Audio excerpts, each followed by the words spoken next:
Assalamualaikum sahabat. Hari ini aku berada di Pantai Leka. Kalau sampai sini terleka lah. Terleka ya. Dah setelah setahun tak ke sini, aku tengok dah cantik dah. Dia punya prasarana ni. Sesuai lah untuk urut-urut kaki ni ya. Aku nak urut sekejap ni.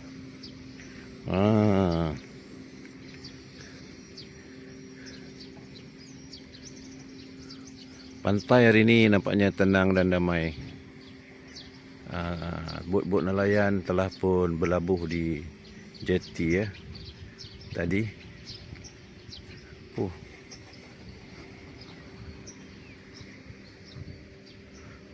Paik Sulong ada event memang.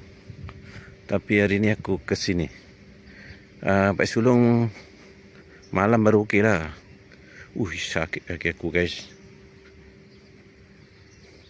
Tak boleh. Nantilah.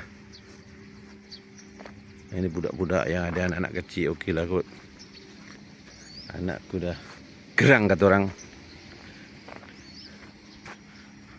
Dulu anak-anak kecil ni main buai kan, anak kita kecil. Sekarang kita kalau ada cucu baru boleh bawa lah. Aku nak rasa dulu ombak di sini ya. Ombak di sini. Ya, Pantai Leka, Parit Jawa ni ya, sesuai untuk mereka yang ada anak-anak kecil, bolehlah santai-santai di sini. Kerusi pun banyak ni disediakan. Tengok ni. Ini bagus, banyak pantai. Kerusi keliling Sana tu semua kerusi tu semua. So tu kerusi banyak berpuluh-puluh kerusi. Suara ombak ni yang dah lama aku tak dengar ni. Lepas tu boleh nak atas sana tengok-tengok. Kalau petang cantik lah. Untuk tengok sunset. Sunset pula apa? Lupa pula lah. Sunset tu pagi ke?